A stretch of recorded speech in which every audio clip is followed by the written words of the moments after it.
আইনজীবী সাইফুল ইসলাম আলিফ হত্যার ঘটনায় দ্বিতীয় দিনের মতো কর্মবিরতি পালন করছেন চট্টগ্রামের আইনজীবীরা। এ নিয়ে আরও জানাতে চট্টগ্রাম থেকে সরাসরি যুক্ত হচ্ছেন সহকর্মী একেএম নাজিম। নাজিম, কর্মবিরতিতে কি বলছেন আইনজীবীরা, জানাবেন।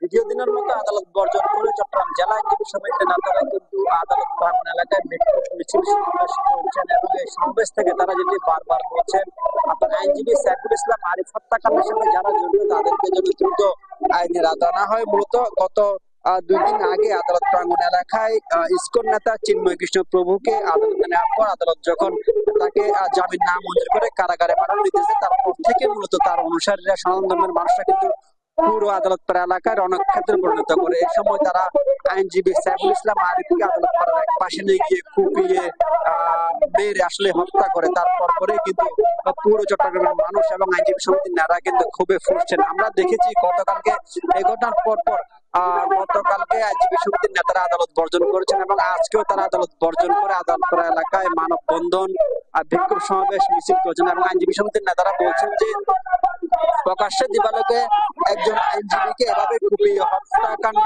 যারা হত্যাকাণ্ডের সাথে জড়িত হবে, যারা উগ্রবাদী, এদেরকে দ্রুত আইনের আওতায় আনতে হবে। পাশাপাশি সমিতির নেতারা আরো পাঁচটা সিদ্ধান্ত নিয়েছেন এবং যে সিদ্ধান্ত সমিতির পক্ষ থেকে তারা দ্রুত এগুলো বাস্তবায়ন করবেন এবং আইনজীবী সমিতির নেতাদের একটাই দাবি যে সাইফুল ইসলাম আলিফ হত্যাকাণ্ডের সাথে যারা জড়িত তাদেরকে যেন তারা দ্রুত এই ঘটনার সুস্থ তদন্ত দাবি করছেন এবং যারা দোষী তাদেরকে যেন দ্রুত আইনের আওতায় আনা হয়।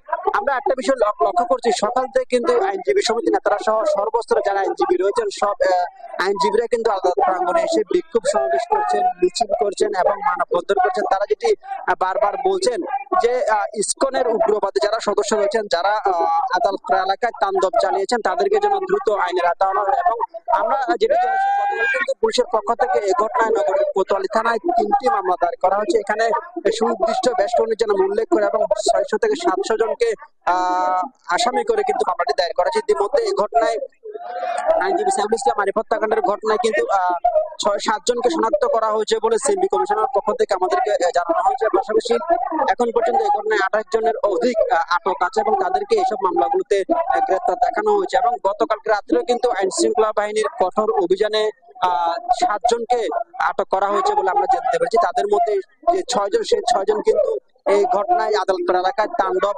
ভাঙচুর এবং সাধারণ মানুষকে মেরে আহত করে এদের সাথে জড়িত বলে আমরা জেনেছি। কিন্তু এখনো যে আইনজীবী সমিতি নেতারা যেটি বারবার বলছেন তাদেরকে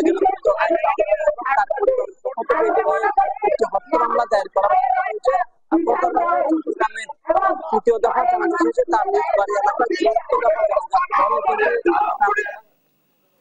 ধন্যবাদ আপনাকে। আইনজীবী আলিফ হত্যার ঘটনায় কর্মবিরতি পালন করছেন চট্টগ্রামের আইনজীবীরা, এ ব্যাপারে বলছিলেন সহকর্মী একেএম নাজিম।